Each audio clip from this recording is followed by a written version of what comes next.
इकडं काय जीसीबी आला का भाऊ? एकदा जोरदार काळ्या होऊन जाऊ द्यात महाराज.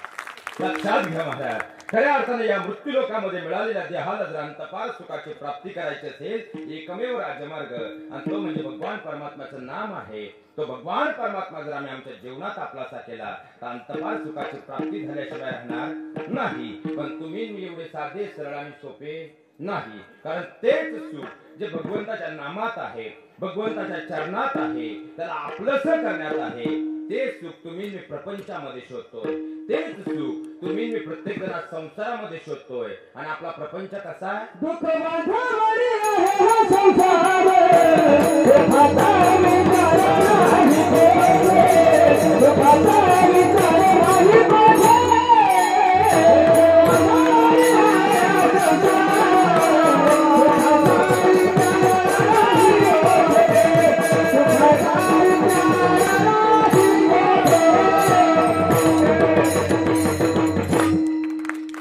लक्षात घ्या महाराज, प्रपंच दुःख मूळ आहे, प्रपंच दुःख देणार आहे.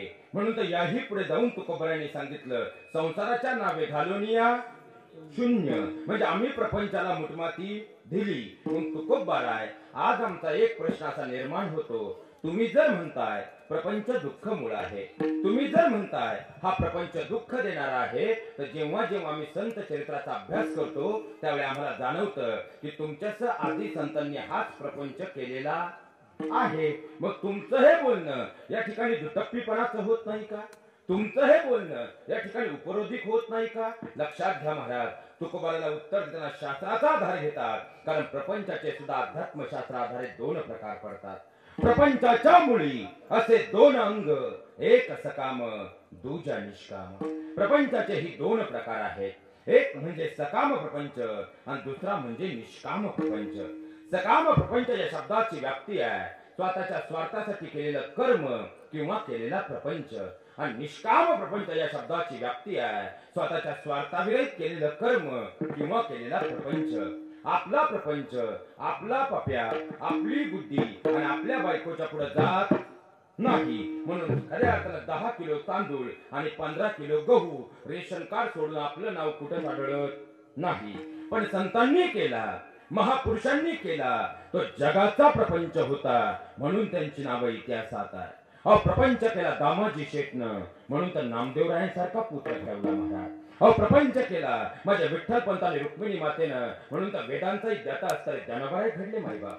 अहो प्रपंच केला माझी कणकाई मौल्याने बोललोबांनी, म्हणून तर 5वा वेद निर्माण करणारे तुकोबाराय घडले मायबाप. आणि प्रपंच केला मा साहेब जिजाऊ आणि शहाजीराजांनी, म्हणून तर लोक कल्याणकारी स्वराज्य निर्माण करणारे शिवराय घडले मायबाप. या महामातांनी, या महापुरुषांनी आपली लेकरं अशी घडवली. खऱ्या अर्थाने त्या लेकरांनी समाज घडवला. आपली लेकरं, महिला मंडळ आपली लेकरं, आता लेकरांचं काय घेऊन बसले महाराज. आईच दर रविवारी ब्युटी पार्लरला आहे, गुड्डीकून काय जारीची अपेक्षा करता गो? बरं एखादी ताई म्हटली महाराज इथं असं का बोलले, घ्या पुरावा, हे तर वडील जे जे करती तया ना. मग आज आमचा मुलगा जर आम्हाला उलट बोलत असेल ना महाराज, का तरी लक्षात ठेवा त्यानंही त्याच्या आजोबांना तुम्ही उलट बोलताना नक्कीच ऐकलं असेल. जाऊ द्या महिला वर्ग, मी तुमच्या मुलासारखा आहे. मुलगा म्हणून खऱ्या अर्थात 10 मिनिटासाठी याच विषयाने विषयांतर करतो, कानाचे पडदे उघडे ठेवून ऐकावं याच अपेक्षेने. कारण वैदिक काळापासूनचा जर आपण अभ्यास केला तर वैदिक काळापासून विश्वाचं सार सामोलेला आई हा शब्द जन्मदातीला लागू पडायचा. आता काळ बदलला, आईची मम्मी, मम्मीचा मम्मा आणि मम्माचा मॉम कधी झाला आमचा आम्हालाच कळलं नाही. हा स्टॉप जीनच्या काळात आईचा पदर हरवलाय, म्हणून तर गदर झालाय आणि नवीन पिढीत बदल झालाय. अरे मुलांवरती पहिलं गर्भसंस्कार हे आईच्या उदरात होतं. कुरुक्षेत्रात कसा घुसायचं आणि चक्रव्यूह कसा भेदायचा हे अभिमन्यू आईच्या गर्भात शिकला. झोप लागली जन्मदातीला, अभिमन्यू संपला. आताची आमची अवस्था काय आहे? अरे मासाहेब जिजाऊंच्या गर्भामध्ये शिवराजे आकार घेत होते तेव्हा मासाहेब काय करायचं? माझं पोरग गोरपान जन्माला यावं म्हणून काजू बदाम उघडून पित नव्हत्या. ज्ञानाचं बाळकडू आपल्या राजांना पाज होत्या, कुळाचा अभिमान बांधवत होत्या. जाऊ द्या महिला वर्ग, मी तुमच्या मुलासारखा आहे. मुलगा म्हणून तुम्हाला एक प्रश्न विचारतो, तुम्हाला असं वाटत नाही का आपल्याही पोटी उद्याचा शिवबा जन्माला यायला हवा? आपल्याही पोटी उद्याचे शंभूराजे जन्माला यायला हवे? आपल्याही पोटी उद्याचे विवेकानंद जन्माला यायला हवे? आपल्याही पोटी उद्याचे महात्मा फुले डॉक्टर बाबासाहेब आंबेडकर जन्माला यायला हवे. आपल्याही पोटी उद्याची रमाई भीमाई जिजाऊ रुक्मिणी जन्माला यायला हवी. आपल्याही पोटी उद्याची सीता जन्माला यायला हवी. तुम्ही तर गप्पच झाले हो. फॅरन लवलीचा जमाना आलाय महाराज. आता आम्हाला वाटतं आमची मुलगी विश्वसुंदरी म्हणून घडावी. आता इथे एवढा सुंदर खऱ्या अर्थाने श्रीपाद धामणगाव मध्ये सोहळा चालू आहे. तरुण वर्गाचं ज्येष्ठांचं एवढं सुंदर नियोजन आहे. आणि आता जर पुण्यात पाहिलं तर अजूनही कार्यक्रमांवरती बंदी आहे. त्यामुळे बऱ्याचशा चित्रपटांचं शूटिंग सध्या इकडल्याच पट्ट्यात चालू आहे.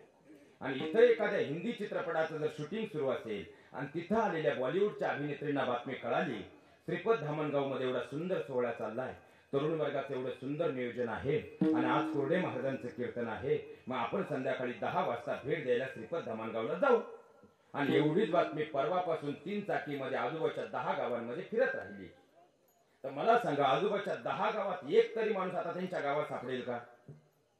सगळे कुठं असतील? कुठं असतील? आणि आता जर पाऊस असता तरी सगळे कुठं असतील?